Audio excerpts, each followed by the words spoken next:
We built the pedestal. We can't be shocked when they step off of it. Welcome to the Endlessly Elated podcast. I'm your host, Kathleen Pagan, founder of Endlessly Elated, cook, designer, storyteller, and soon-to-be author. But at heart, I'm a woman endlessly curious about what it means to live with intention. Week after week, we'll slow down, reflect, ask life's big questions, and uncover the lessons that help us live more thoughtfully. Hello, and welcome to today's episode. There is something strange happening right now, and I feel like I'm on an island all by myself. My timeline is full of outpouring support for Bad Bunny right now. I'm talking countdown posts, excitement, pride. But somehow amnesia, as it often does, has hit the internet because this universal celebration was not what we were met with just a couple of months ago. When Bad Bunny announced he'd be performing at the Super Bowl halftime show, something interesting did happen. And I won't lie, I feel like I saw it coming. Many people loudly and publicly denounced his participation. To quote the internet, he was a sellout, a hypocrite, a traitor. And I'm not talking about public figures here. I'm talking about people like you and me. It was so shocking to me that his one decision, this one announcement, was enough to turn years of his integrity into evidence of abandonment.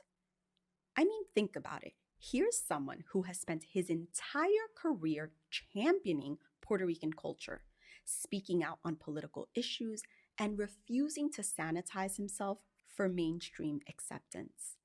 And yet, the moment he accepted the Super Bowl halftime gig, which, by the way, we still don't know what he'll say, do, or perform, we decided that this decision was a sign of him turning his back on us. So I've been sitting with that lately. Like most things I absorb, they linger in my mind as small afterthoughts that just nudge at me. And it's not because I'm invested in celebrity culture, but because this moment reveals something much larger about how we relate to one another and what we do to each other. This episode isn't entirely about Bad Bunny, although I'm a huge fan. It's more about us, about why we're so quick to question someone's integrity the moment they do something we didn't see coming. How we just climb onto a high horse and declare what we would have done differently. We scream judgment from the rooftops without ever asking ourselves if we'd survive the fall. So let's go back to what actually happened. Bad Bunny was announced as the Super Bowl halftime performer. For context, he's one of the biggest artists in the world. I probably don't have to say that, but this is also the girl who didn't know who Mr. Beast was. So there might be someone out there who doesn't know who he is. No judgment, I guess. He has surpassed the industry's greats in terms of streams, cultural impact, and global reach. He's done this entirely on his own terms, singing in Spanish, refusing to conform, staying rooted in his Puerto Rican identity. And can I just say, hell yes to all of it? So when the announcement came, you'd think the response would have been all celebratory. A Puerto Rican artist on one of the world's biggest stages. A reggaeton artist headlining the Super Bowl. Representation at its most visible. But that's not what happened. Instead, many people immediately questioned his decision.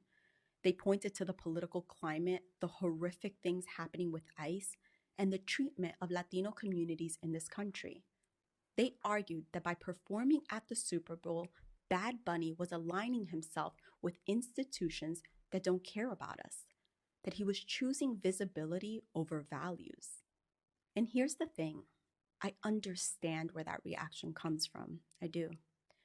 When you're part of a marginalized community, when you've watched people who look like you be dehumanized and discarded, when you've seen how easily institutions exploit our culture while ignoring our pain, of course you're going to be skeptical. Of course you're going to question anyone who steps into those spaces. But that wasn't what struck me. I got that. It was just how quickly years of integrity disappeared before our eyes. How someone who has shown us who he has been over and over again through his music, his activism, his choices, could suddenly have none of that matter.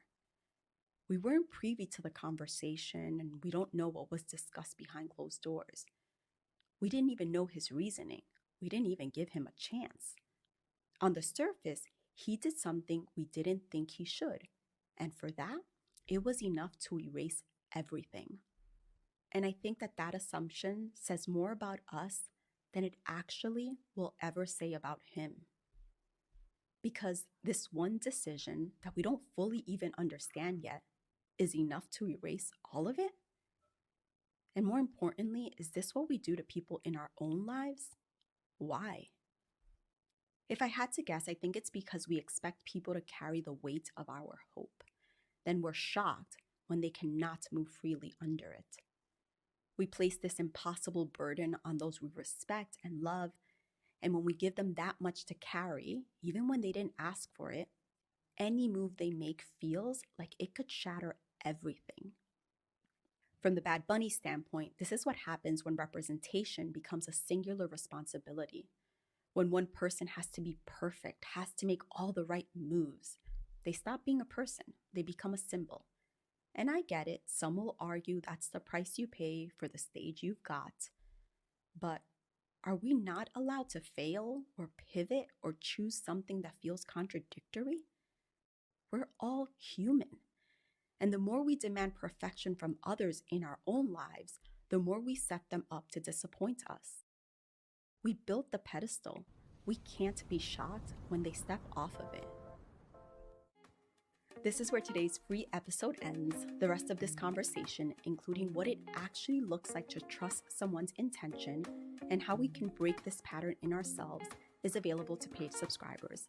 If you want to support my work and listen to other podcast episodes in their entirety, join me inside the subscriber space. You'll find the link to upgrade in the show notes. Thank you so much for your endless support.